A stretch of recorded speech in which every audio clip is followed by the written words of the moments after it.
इथे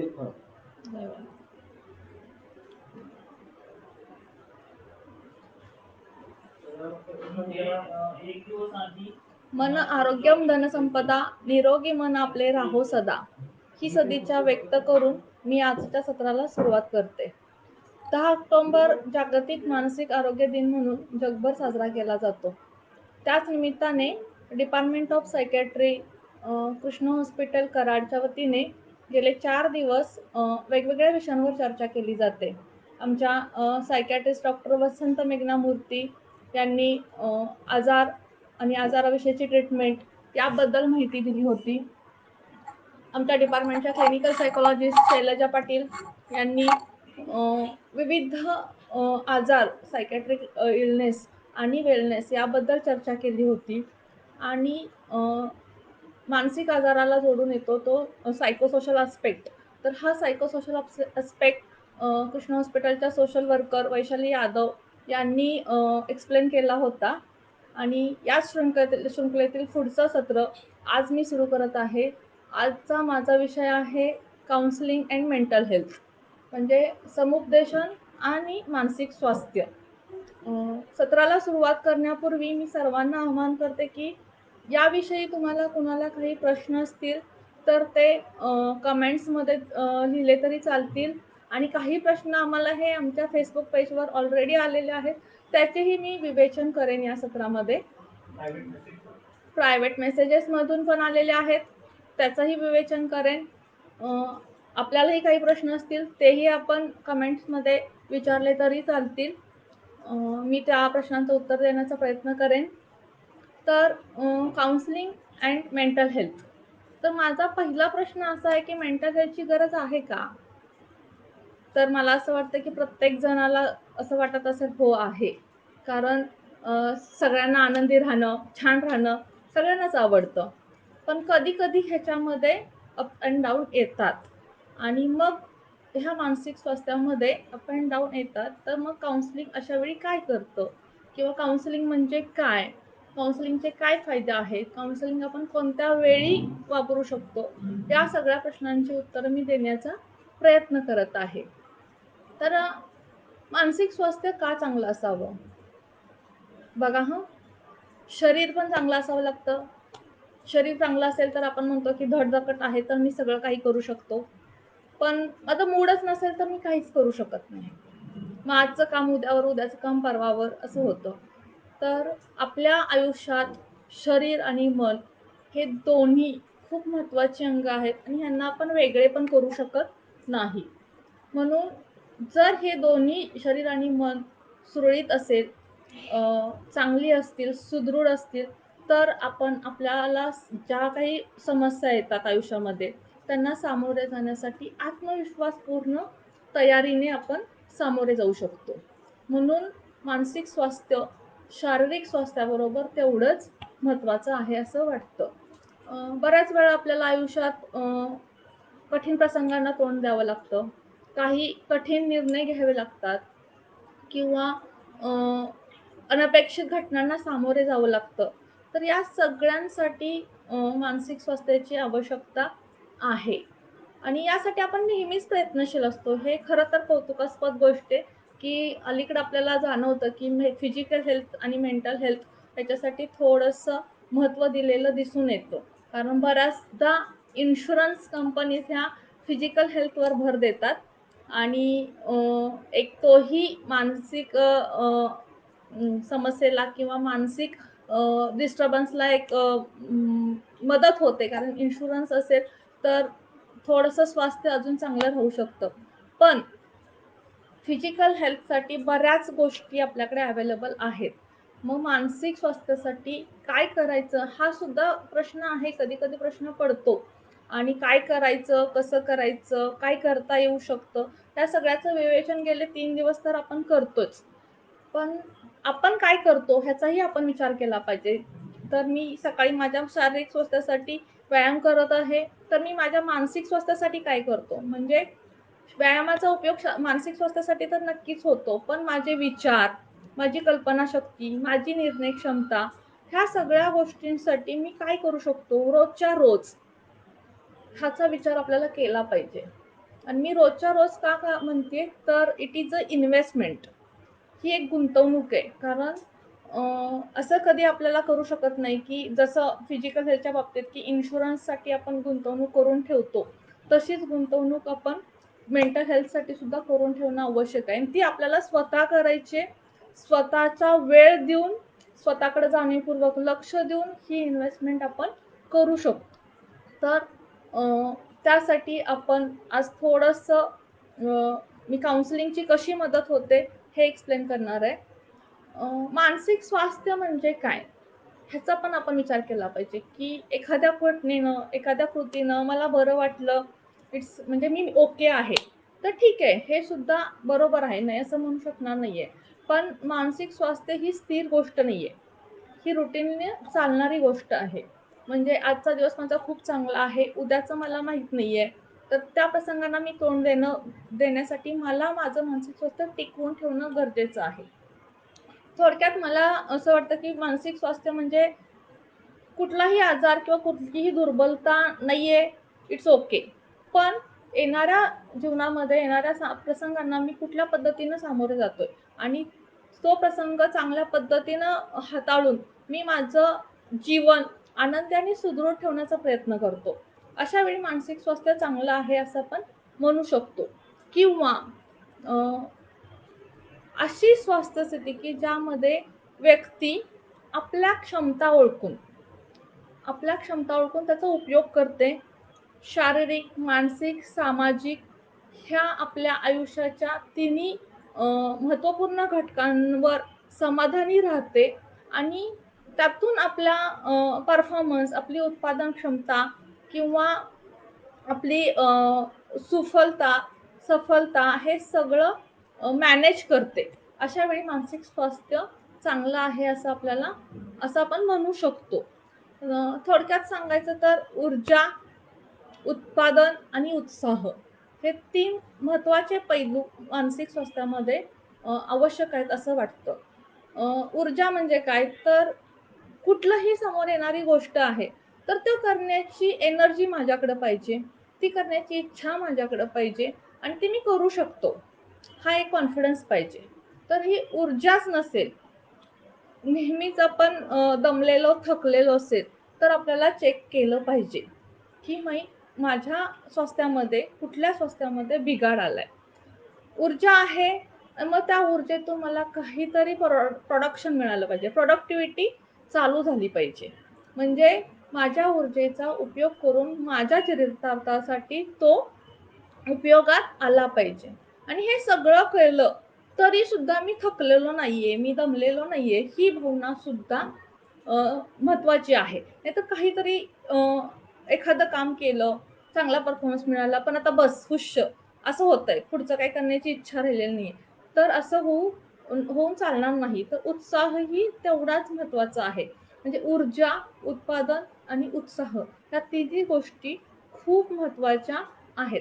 आणि यामध्ये ऊर्जा, उत्पादन आणि उत्साह यामध्ये कुठेतरी अस्वस्थता जाणवत असेल, तर मी असं म्हणेन की आपण काउन्सिलिंगची किंवा सायकॉलॉजिकल हेल्पची मदत घेणं गरजेचं आहे.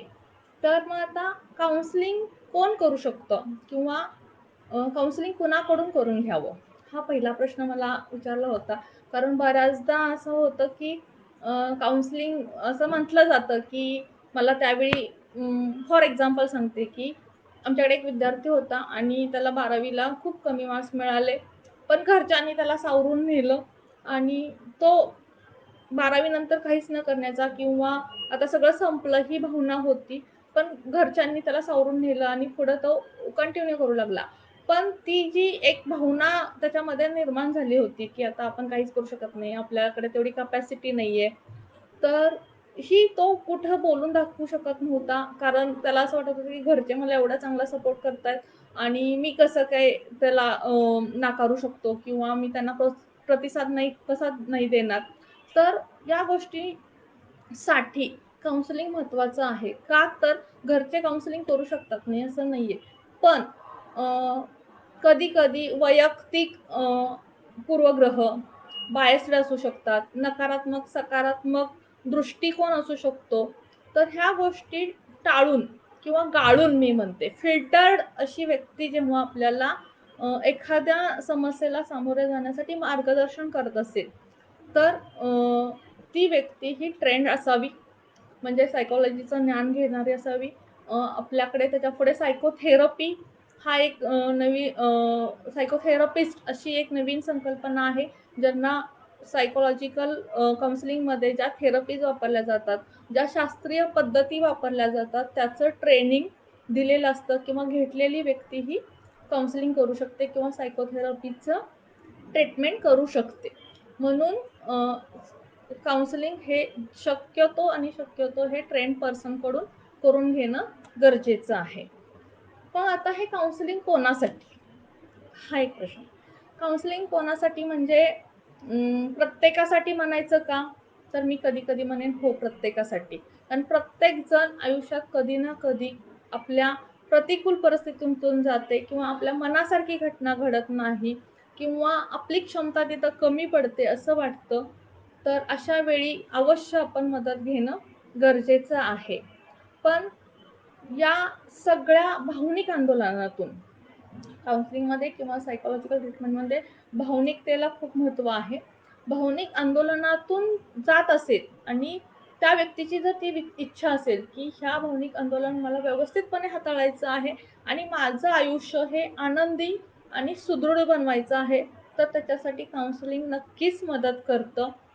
म्हणजे काउन्सिलिंग करण्यासाठी की बरेचसे गैरसमज आहेत. बरीचशी निगेटिव्हिटी पण आहे, की "अरे, तो काउन्सिलरकडे गेला म्हणजे त्याचं डोकं आता चालत नाही किंवा फिरलंय वाटतं आता." असे बरेचसे दूषणं आपण समाजामध्ये ऐकतो. पण अ, असं काही नाहीये, की सायकॉलॉजिस्टकडे गेला किंवा सायकियाट्रिस्टकडे गेला, की सगळं काही संपलं. तर तो प्रसंग हाताळण्यासाठी आपण एखादी प्रोफेशनल हेल्प घेणं कधीही चांगलं आहे. किंवा अजून काउन्सिलिंगच्या बाबतीत असं होतं, की ही मोठी प्रोसेस असते, वेळ खाणारी प्रोसेस असते किंवा पैसे द्यावे लागतात सल्ला घेण्यासाठी. तर मला हे आधी खूप क्लिअर करावंसं वाटतं, की काउन्सिलिंगमध्ये सल्ला दिला जात नाही. काउन्सिलिंग प्रक्रिया काय असते हे मी पुढे एक्सप्लेन करेन. पण अ, मान्य आहे की थोडा वेळ लागतो. कारण ह्याच्यामध्ये आपल्याला व्यक्तीच्या विचारांमध्ये, व्यक्तीच्या वर्तनामध्ये आवश्यक आणि सुयोग्य असा बदल करायचा असतो. आणि कुठेही जादूची कांडी फिरवली जात नाही. मी पुन्हा सांगते की शास्त्रीय पद्धतीचा अवलंब केला जातो. त्यामुळं ह्या ज्या स्टेप्स आहेत, जो काही प्रोटोकॉल आहे, त्याप्रमाणे आपल्याला काउन्सिलिंगची प्रक्रिया पूर्ण करावी लागते. थोडा वेळ लागतो, कधी-कधी लागतो आणि याच्यामध्ये क्लायंट म्हणजे ज्या व्यक्तीला काउन्सिलिंग करून घ्यायचं आहे, या व्यक्तींना आम्ही क्लायंट म्हणतो. तर त्या व्यक्तींना तो सहभाग, तो विश्वास निर्माण करून त्याच्यानंतर मग आपण त्याच्या प्रॉब्लेम्सवर विचार करतो.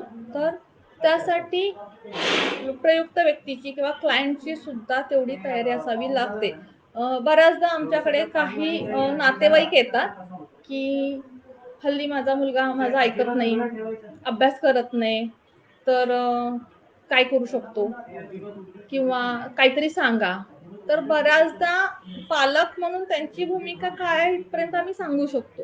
पण त्या मुलाची सुद्धा त्याच्यामध्ये इन्व्हॉल्वमेंट असणं गरजेचं आहे किंवा काउन्सिलिंगसाठी त्याची तयारी असणं गरजेचं आहे. तर काउन्सिलिंगमध्ये जर प्रयुक्त व्यक्ती सुद्धा तयार असेल आणि सायकोथेरपिस्ट ह्या दोघांच्या अनुषंगानं थेरपी सेशन सुरू होतात. मग मध्ये-अधे लागलं तर आम्ही घरच्यांची मदत घेतो. घरच्यांना थेरपी सेशनमध्ये इन्व्हॉल्व करून घेतो. काही होमवर्क देतो. कारण पुन्हा सांगते, की मी वर्तनामध्ये आणि विचारांमध्ये अ, आपल्याला योग्य तो बदल करायचा असतो. त्यामुळं थोडा वेळ, थोडा सायकॉलॉजिकल एक्सरसाइज म्हणेन. काही गोष्टी आत्मविवेचनासाठी गरजेच्या असतात. तर ह्या सगळ्या गोष्टी काउन्सिलिंगमध्ये कराव्या लागतात. त्यामुळे कदाचित किंवा ती काउन्सिलिंगची प्रोसेस होण्यासाठी वेळ हा लागतो. मला आता एक लाईव्ह प्रश्न आलेला आहे, की प्रत्येक ठिकाणी समुपदेशक भेटत नाहीत.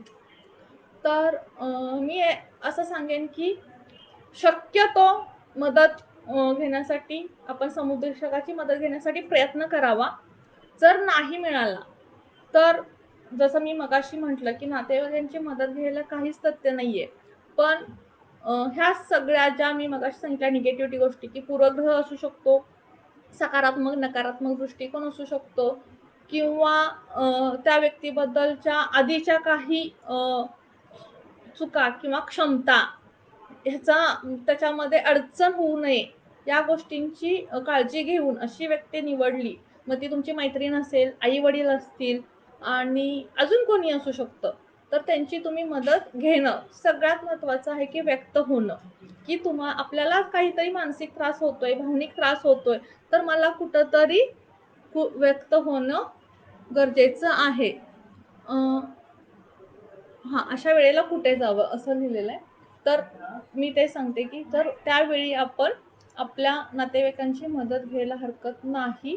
फक्त ती व्यक्ती आपण ज्या व्यक्तीबद्दल समोर बोलणार आहे, ती व्यक्ती तेवढी रिलायबल आपण शोधून काढायची आणि तेवढं नातं निर्माण करणं हे सुद्धा आजची काळाची गरज आहे. बघा पूर्वीच्या काळी एकत्र कुटुंब पद्धती होती. आजी, आजोबा, काका, काकू, आत्या, मावशी ह्या सगळ्यांचं येणं-जाणं होतं किंवा काही वेळा एकत्र राहत होते. त्यावेळी नक्कीच एखाद्या व्यक्तीशी चांगलं पटत होतं आणि मग ती व्यक्ती निरपेक्ष भावनेनं आपल्याला जे काही आपल्या संबंधित गोष्टी असतील, प्रश्न असतील त्याचं उत्तरं द्यायला प्रयत्न करत होती.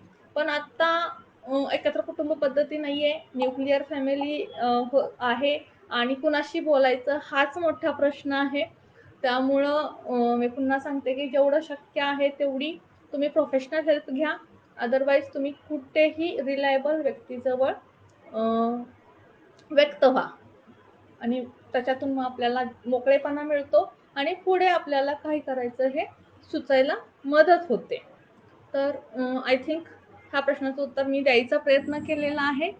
ह्याच्या पुढे मला हे सांगायचं आहे, की काउन्सिलर जसं मी म्हटलं, की कुणासाठी तर प्रत्येकासाठी जेव्हा भावनिक समस्या असते त्यावेळी तर तुम्ही काउन्सिलिंगची गरज घेऊ शकता. पण दुसरी हीच बाजू आहे, की व्यक्तिमत्व विकासासाठी सुद्धा तुम्ही सायकॉलॉजिस्टची किंवा सायकोथेरपिस्टची मदत घेऊ शकता. आता तुम्ही म्हणाल, की व्यक्तिमत्व विकासासाठी कसं? तर बऱ्याच वेळा आपल्याला भीती वाटते, न्यूनगंड असतो किंवा निर्णय क्षमता कमी असते किंवा गोंधळ होतो, बऱ्याचदा गोंधळ होतो. काय करायचं, काय करायचं नाही. ह्या परिस्थितीमध्ये आपण अडकलेलो असतो आणि हे जर आपली पर्सनॅलिटीच त्या पद्धतीची असेल, तर आपल्याला सायकोथेरपी मधून आपल्याला मदत होऊन काही क्वालिटीज आपण आपल्यामध्ये डेव्हलप करू शकतो. म्हणून समस्येबरोबर व्यक्तिमत्व विकासासाठी सुद्धा आपण सायकोथेरपीची मदत घेऊ शकतो, जेणेकरून पुढचे प्रॉब्लेम हे स्वतः हँडल करण्यासाठी एक सशक्तता, एक एनर्जी मिळू शकते. म्हणून अ, हा एक भावनिक समस्येबरोबर व्यक्तिमत्व विकासासाठी सुद्धा तुम्हाला सायकोथेरपीची मदत होते आणि आपण काउन्सिलिंगची मदत घेऊ शकतो. अजून मला एक सांगायचं आहे, की बघा मला आता हे होतं, की भावनिक समस्या नसेल आणि पर्सनॅलिटी डेव्हलपमेंटसाठी तर कसं? तर माझा एक अनुभव आहे. माझी एक पाहुणी आहे. अगदी 12वीला 90% मार्क्स नीट सॉरी त्यावेळी सी-ई-टी होती. सी-ई-टीला चांगला स्कोर करून गव्हर्नमेंटला फक्त घरापासून थोडं लांब ॲडमिशन मिळालं मेडिकल सायन्सला. आतापर्यंत घरात अभ्यासामुळं अभ्यास आणि घर, शाळा आणि घर या बाबतीतच अडकून पडलेली आणि चांगले मार्क्स पडले, सगळे खुश होते. ॲडमिशन थोडं घरापासून लांबच्या ठिकाणी मिळालं, त्यामुळे हॉस्टेलला राहावं लागलं. पण हॉस्टेलला राहताना मैत्रिणींशी बरोबर न पटणं किंवा एकटेपणा वाटणं, ह्या सगळ्या गोष्टींमुळं अभ्यासात दुर्लक्ष होऊ लागलं. तर अशा वेळी आपण काउन्सिलिंगची किंवा सायकोथेरपीची मदत घेऊ शकतो. तर प्रत्येक वेळी आपण स्वतःला त्या दृष्टीनं तयार करण्यासाठी येणाऱ्या उद्याच्या दिवसासाठी, येणाऱ्या उद्याच्या प्रसंगासाठी तयार करण्यासाठी जर आपल्याला असं वाटत असेल की नाही आहे माझ्याकडं थोडं मी कॉन्फिडन्स कमी आहे किंवा माझी निर्णय क्षमता चांगली नाही आहे, तर आपण यासाठी काउन्सिलिंगची मदत घेऊ शकतो. बऱ्याच वेळा की जसं मी मगाशी सांगत होते की काउन्सिलिंगमध्ये असे गैरसमज होते. पण काउन्सिलिंगमध्ये नेमकं काय केलं जातं किंवा सायकोथेरपिस्ट किंवा काउन्सिलर काय करतो? की पहिली गोष्ट जे मी मगाशी सांगितले की नातेवाईकांच्या बाबतीत, तर तुमचा अनकंडिशनल एक्सेप्टन्स म्हणजे कुठलीही एखादी भावना व्यक्त करताना जर आपल्याला एखाद्या जवळच्या व्यक्ती किंवा ओळखीच्या व्यक्तीच्या समोर ऑकवर्ड वाटतं. म्हणजे फॉर एक्झाम्पल कधी-कधी मनामध्ये असेही विचार येतात, देवाबद्दलचे निगेटिव्ह विचार येतात. मग आपण समजा त्या आईला "अरे असं कसं? आपल्या संस्कृतीमध्ये असं नसतं." अशा आपल्याला रिएक्शन्स ऐकायला मिळतात. तर काउन्सिलर पहिली गोष्ट असतो, की हा येणाऱ्या समोरच्या व्यक्तीला अनकंडिशनली कुठल्याही अपेक्षेशिवाय किंवा कुठल्याही बायसशिवाय स्वीकारतो. त्याच्या भावना स्वीकारतो आणि मग योग्य, अयोग्य, अ, तार्किक किंवा लॉजिकली काय योग्य आहे ह्याचा विचार करून पुढं एक पुढे एक प्रोसेस किंवा पुढे एक ट्रीटमेंट प्लॅन तयार करतो, की ज्याच्यामध्ये कुठल्याही प्रकारे प्रयुक्त व्यक्तीची किंवा क्लायंटची भावनिक दुखावना होणार नाही किंवा सामाजिक, धार्मिक कुठलीही निगेटिव्हिटीवर त्रास किंवा दुखापतच आपण म्हणूया किंवा कुठलीही भावना दुखावली जाणार नाही याचा विचार केला जातो. दुसरी गोष्ट की काउन्सिलर त्या व्यक्तीशी एक विश्वासपूर्ण, आदरयुक्त नातं निर्माण करायचा प्रयत्न करतो, ज्याला आपण रॅपो डेव्हलपमेंट म्हणतो. कारण बऱ्याच वेळा विश्वास ही गोष्ट खूप महत्त्वाची असते आणि काउन्सिलिंगच्या प्रोसेसचं सगळ्यात मोठं वैशिष्ट्य असं आहे की कॉन्फिडेन्शियलिटी म्हणजे गोपनीयता. कारण आपल्याला ज्या गोष्टी काही वेळा इतर ठिकाणी व्यक्त करू शकत नाही, अशा गोष्टी आपण काउन्सिलर समोर व्यक्त करत असतो आणि मग मनामध्ये जर भीती राहिली की ह्या काउन्सिलरनी कुठेतरी हे लीक केलं तर हे काउन्सिलिंगच्या प्रोसेसमध्ये पहिलं नैतिक मूल्य आपण मानलं जातं की कॉन्फिडेन्शियलिटी ही 100% पाळली जाते. म्हणून त्यामुळं विश्वासपूर्ण एक नातं निर्माण होतं आणि मग आपल्या भावना व्यक्त करायला कम्फर्ट फील होतो आणि हळू-हळू मग योग्य वेळी योग्य प्रश्न विचारलेही जाऊ शकतात आणि कधी-कधी काउन्सिलरकडून सुद्धा ते विचारले जाऊ शकतात. म्हणजे एक दोन्ही बाजूंनी चालणारी ही प्रोसेस आहे, की ह्याच्यामध्ये माझा असा एक अमुक प्रॉब्लेम आहे आणि मग काउन्सिलर त्याला उत्तर देतो असं होत नाही. तर तुझे प्रश्न सांग, त्या प्रश्नाच्या बाबतीत आपलेही काही अं, अ, कल्पकदृष्ट्या किंवा सायकॉलॉजिकली आचार, विचार किंवा विचारा आणि भावना या गोष्टींचा विचार करून काउन्सिलर त्याला मदत करत असतो. थोडक्यात विचार, भावना आणि कृती ही त्रिसूत्री खूप महत्त्वाची आहे, की कुठेतरी विचारांमध्ये गफलत होते आणि मग पुढच्या होणाऱ्या प्रत्येक गोष्टीवर त्याचा परिणाम होतो. फॉर एक्झाम्पल सांगायचं तर बघा, मी थोडंसं रागाविषयी बोलते बऱ्याचदा किंवा चिडचिड होते. अशी सहज जाता येता सुद्धा आम्हाला एक काउन्सिलर म्हटलं की लगेच हा प्रश्न विचारला जातो, की मला पटकन राग येतो. तर राग एखादी गोष्ट घडली की लगेच आपण त्याला प्रतिक्रिया देतो, की समजा मला बॉस रागवले. प्रत्येक वेळी बॉसच मला रागवतात. मग तो राग मी घरी जाऊन काढते आणि ही चैन निर्माण होते, अस्वस्थता वाढते. पण आपल्याला आपण काय केलं असतं, बॉस रागवले की पुढची माझी प्रतिक्रिया मी दिलेली असते. पण त्याच्यामध्ये एक लिंक असते किंवा एक साखळी असते, की ज्याच्यामध्ये तो मेंदू जो विचार करतो, त्या दृष्टीनं आपल्याला त्या प्रतिक्रिया आपण दिलेल्या असतात. तर आपण एक पॉज घेतला, स्वतःला एक प्रश्न विचारला, की आता मला काय रिॲक्ट केलं पाहिजे किंवा कुठली प्रतिक्रिया दिली पाहिजे. तर ह्या प्रतिक्रियेचं रूपांतर नक्कीच प्रतिसादामध्ये होतं. आणि मग जी काय तीव्रता असते त्या प्रतिक्रियेची ती पॉझिटिव्हली कमी होण्याचा नक्कीच मदत होते.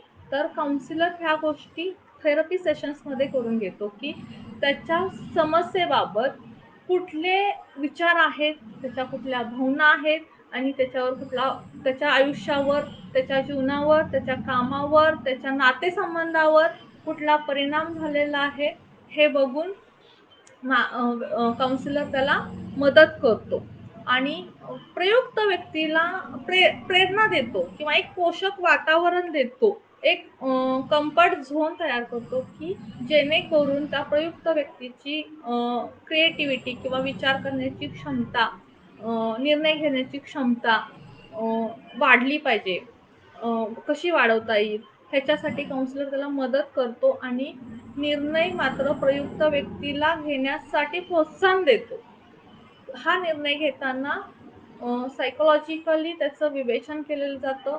त्याच्या विचारांचं, त्याच्या भावनांचं इव्हॅल्युएशन केलं जातं आणि मग एक फिल्टर होऊन आपल्याला एक फिल्टर होऊन आपल्याला आपल्याबद्दलच ज्या समस्येबद्दलच्या बऱ्याचशा गोष्टी आपल्या डोळ्यासमोर येतात, ज्या आतापर्यंत गोंधळल्यामुळं किंवा त्याच्याबद्दल विचार न केल्यामुळं दिसत नव्हत्या, तर असे खूप सारे पर्याय आपल्याला समोर येतात.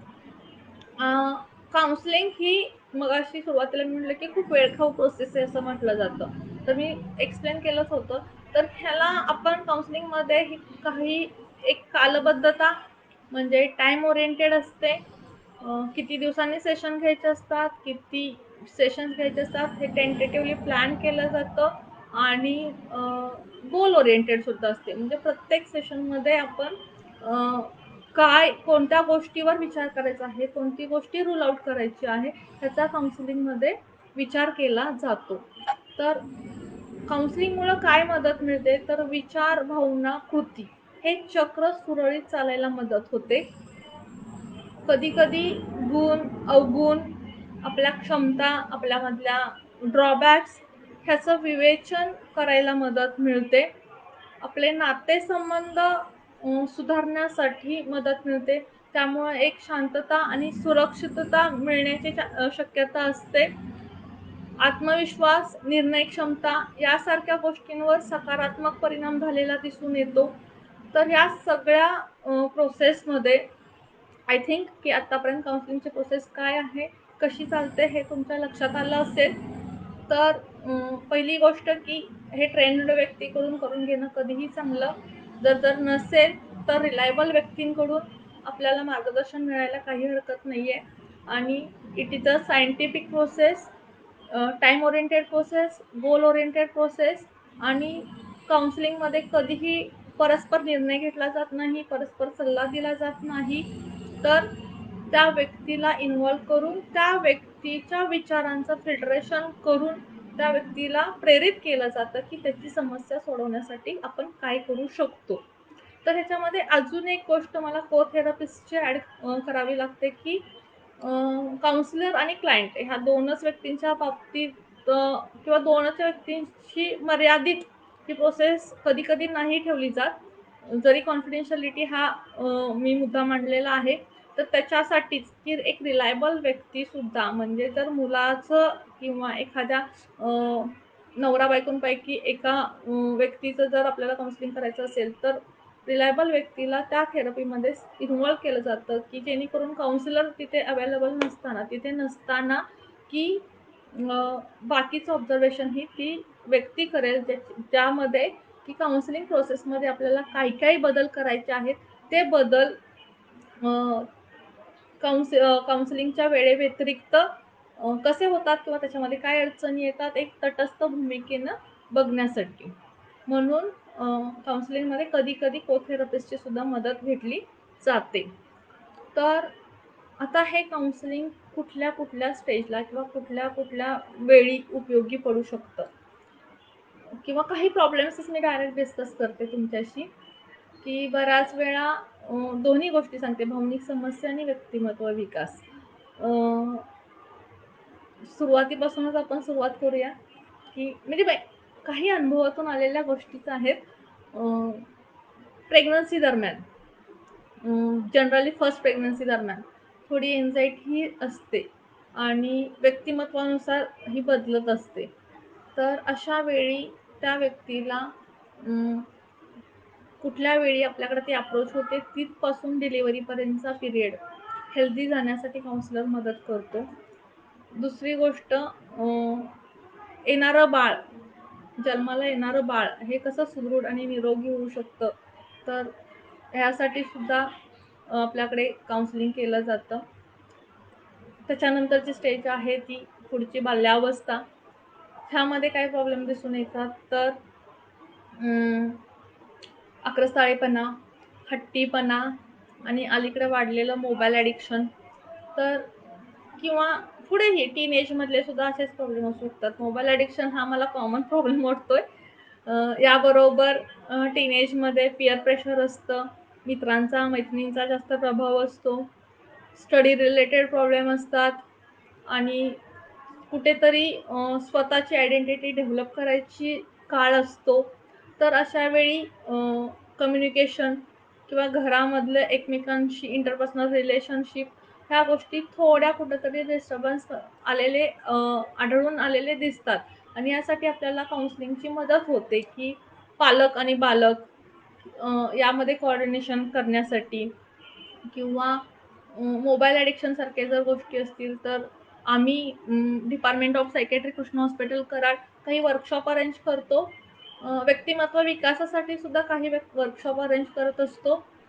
या व्यतिरिक्त पर्सनली इंडिव्हिज्युअली थेरपीमध्ये मग बऱ्याचशाच थेरपी आहेत. त्याच्यात आपण बिहेवियरल मॉडिफिकेशनसाठी काही थेरपीचा वापर करतो. विचारांच्या मॉडिफिकेशनसाठी थेरपीचा वापर करतो. तर टीनएज असो, बाल्यावस्था असो किंवा प्रौढावस्था असो. प्रौढावस्थेमध्ये आता हां, ठीक आहे, आता 20-25 वय आहे, 30-35 वय आहे, 40-50 वय आहे आणि मला आता काही प्रॉब्लेम, मला काय आता मानसिक आता तेवढी सुदृढता आली आहे. आली असेल तर त्या पूर्ण प्रोसेसमधून ती कदाचित येऊ पण शकते. पण मी पुन्हा म्हणते की ही स्थिर प्रोसेस नाहीये. त्यामुळं कुठल्याही स्टेजला आपल्याला प्रॉब्लेमना फेस करावं लागतं. लग्नाच्या वेळी आमच्याकडे pre marital counselling, post marital counselling ह्या गोष्टींसाठी सुद्धा आपल्याकडे क्लायंट आलेले दिसतात, की खरंच ह्या गोष्टी आता काही जणांना ऐकताना अरे लग्नाच्या वेळी काय काउन्सिलिंग करायचं असं वाटत असेल.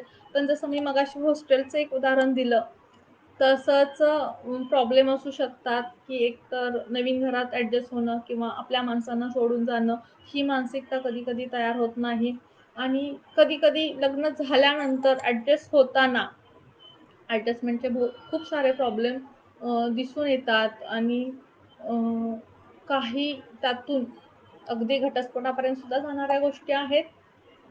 अशा वेळी तर 100% काउन्सिलिंगची गरज आहे.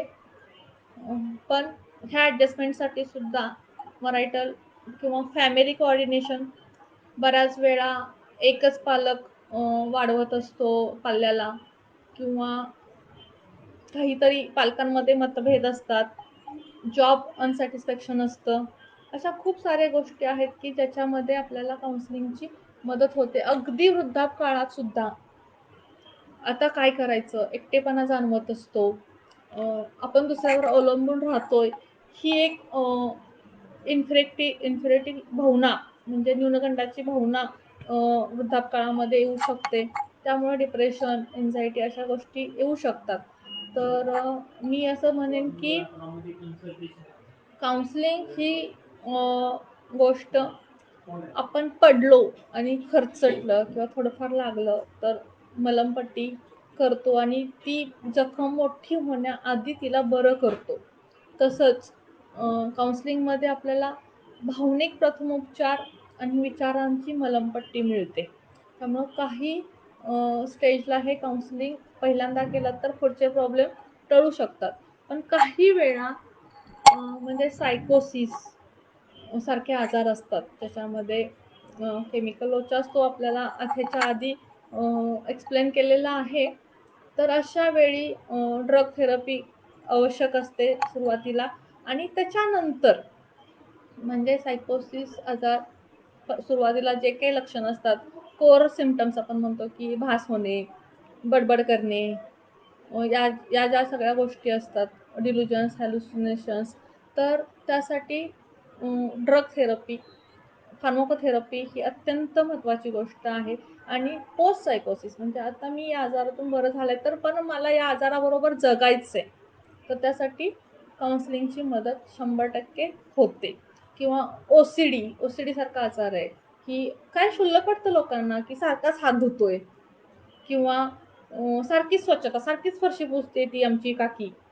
चांगलं आहे की असं वाटतं. पण कधी-कधी ह्या सगळ्या गोष्टींचा परिणाम त्यांच्या आयुष्यावर होत असतो. तर अशा वेळी काउन्सिलिंग आणि फार्माकोथेरपी ह्या दोन्ही प्रभावीपणे काम करतात. म्हणजे बऱ्याचदा प्रायर स्टेजला काउन्सिलिंगची 100% मदत होते. काही वेळा आजाराचं निदान झाल्यानंतर त्या आजाराबरोबर जगण्यासाठी काउन्सिलिंगची मदत होते आणि कधी-कधी काउन्सिलिंग आणि फार्माकोथेरपी अशा दोन्ही सायमल्टेनियसली गोष्टी चालतात. अँक्झायटीसारख्या आजारामध्ये, डिप्रेशनसारख्या आजारामध्ये. पण आपण कुठल्याही एका थेरपीला डावलू शकत नाही. ज्यावेळी आपल्याला फार्माकोथेरपीची औषधांची आवश्यकता असते, त्यावेळी ते घेणं 100% गरजेचं असतं. फक्त काउन्सिलिंगवर माझे भास बंद होतील का? असे प्रश्न विचारले आहेत. तर असं काही होत नाही. फक्त काउन्सिलिंगने तुमचे भास बंद होणार नाही. कारण हा पूर्णपणे केमिकल डिस्टर्बन्स आहे आणि तो ठीक करणं गरजेचं आहे. तर अशा पद्धतीनं काउन्सिलिंग, काउन्सिलर काय करतो आणि आपल्याला काय त्याच्यातून मिळू शकतं आणि कुणासाठी आपण वापरू शकतो, ह्या गोष्टी क्लिअर करायचा प्रयत्न केलेला आहे. काही संकल्पना मला तुम्हाला सांगाव्याशा वाटतात, की काउन्सिलिंगच्या अंडर किंवा ह्या प्रोसेसमधून जाण्यासाठी आवश्यक गोष्टी आहेत, की आपण बुद्धी असलं, की हां, हे हुशार आहे, काहीतरी करू शकतो, असं आपण म्हणतो. पण ह्या हुशारीबरोबर आता नव्यानं ज्या संकल्पना आलेल्या आहेत, की भावनिक बुद्धिमत्ता आणि सामाजिक बुद्धिमत्ता. ह्या खूप गरजेच्या गोष्टी आहेत. म्हणजे आता ह्या सगळ्या पॅरलल चालणाऱ्या गोष्टी आहेत. कधी-कधी तुमची हुशारी, तुमची बुद्धिमत्ता कमी असेल, पण तुमची भावनिक बुद्धिमत्ता चांगली असेल, तरीही तुम्ही एखादा प्रसंग निभावून नेऊ शकता.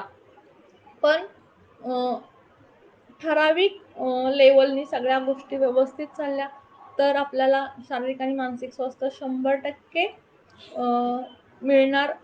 100% आपण त्याचा आस्वाद घेऊ शकतो.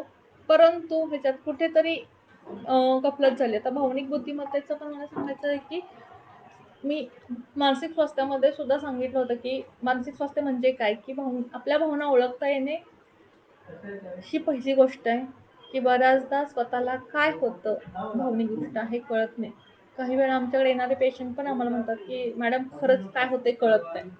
तर हे भावनिक आपली भावना, आपली भावनिकता, आपली मानसिकता काय आहे हे ओळखता येणं. दुसरी गोष्ट त्यासाठी आवश्यक ती मदत घेणं किंवा त्यासाठी स्वतः तयार होणं किंवा तिसरी गोष्ट की इतरांच्या सुद्धा भावना ओळखता येणं भावनिक बुद्धिमत्तेचे महत्त्वाचे घटक आहेत. कारण आपण काय एकटे जगू शकत नाही. माणूस हा सामाजिक प्राणी आहे. त्यामुळे समोरची व्यक्ती, घर, कुटुंब, समाज ह्या सगळ्यांच्या बरोबर आपल्याला चालायचं आहे. त्यामुळे माझं मानसिक स्वास्थ्य चांगलं ठेवण्याबरोबर माझ्या समोरच्या व्यक्तीचा सुद्धा आपल्याला विचार करणं तेवढंच गरजेचं आहे. त्यामुळं भावनिक बुद्धिमत्ता बरोबर सामाजिक बुद्धिमत्ता ह्या दोन्ही गोष्टी महत्त्वाच्या आहेत आणि या डेव्हलप करण्यासाठी शाळा, घर, समाज मदत करत असतो. 100% मदत करत असतो. पण ह्यामध्ये जर कुठेतरी डिस्टर्बन्स आला, काही अडचण आली, तर तिथे 100% सायकॉलॉजिस्ट, सायकोथेरपिस्ट, सायकियाट्रिस्टची मदत घ्यायला कधीही अ, कधीही ऑकवर्ड फील करू नये किंवा अ, कमीपणा मनामध्ये आणू नये. तुम्ही जेवढ्या बिनधास्तपणे, जेवढ्या लवकर ही मदत घ्याल, तेवढं तुमचं मानसिक आरोग्य, शारीरिक आरोग्य 100% चांगलं राहणार आहे. म्हणजेच काय तर थोडक्यात मी सांगते, की एकतर स्वतःचं नेहमी अवलोकन करणं, आत्मपरीक्षण करणं, आजूबाजूच्या परिस्थितीचं अवलोकन करणं आणि मी आणि माझा समाज किंवा माझ्या आजूबाजूची परिस्थिती अ, ही काय आहे, कशी घडते ह्याच्याबरोबर मग माझे सशक्त निर्णय मी कसे घेऊ शकतो ह्याचा विचार करणं. ह्या जर गोष्टी केल्या मी, माझा समाज आणि माझे निर्णय, तर मग एकूणच आपलंच काय समाजाचं सुद्धा मानसिक स्वास्थ्य चांगलं राहण्याचा नक्कीच एक ठोस मार्ग सापडेल, राजमार्ग सापडेल असं म्हणेन, की स्वतःचं, समाजाचं आणि त्यातून येणारे निर्णय ह्या तिन्ही गोष्टी महत्त्वाच्या आहेत मानसिक स्वास्थ्यासाठी. तर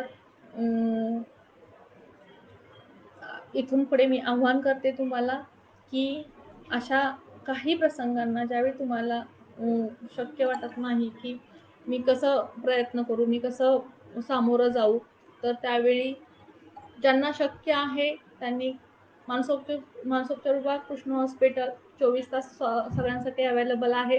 जर इथं नसेल, तुम्ही बाहेर कुठे असेल, तर आपली जवळची कुठलीही प्रोफेशनल हेल्प घ्यायला अ, नक्की समर्थपणे जा, सक्षमपणे जा आणि अजून सक्षम व्हा. असंच मी तुम्हाला आज जागतिक मानसिक आरोग्य दिनाच्या निमित्ताने सांगू इच्छिते. कारण फक्त पुन्हा एकदा सांगते, की जसं जखम आपण लवकर बरी होण्यासाठी प्रयत्न करतो, शारीरिक जखम, तशीच आपण आपली मानसिकता, आपलं मानसिक स्वास्थ्य चांगलं करण्यासाठी आपले विचार आणि आपल्या भावना, आपलं प्रेम स्वतःवरचं ह्या गोष्टी अ, विचारात घेऊन आपण इथून पुढचा प्रवास करूयात.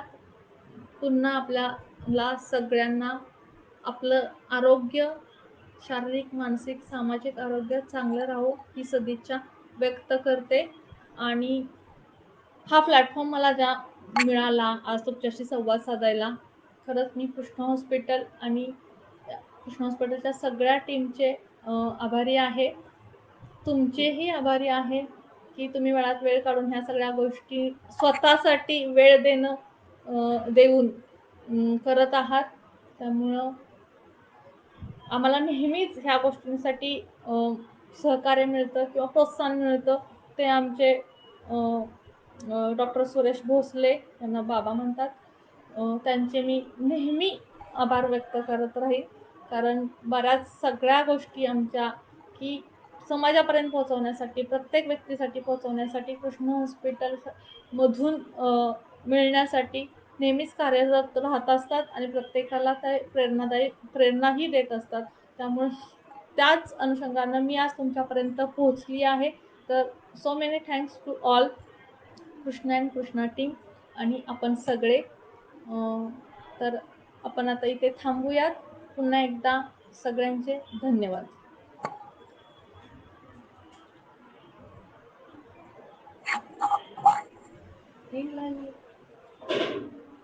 एंड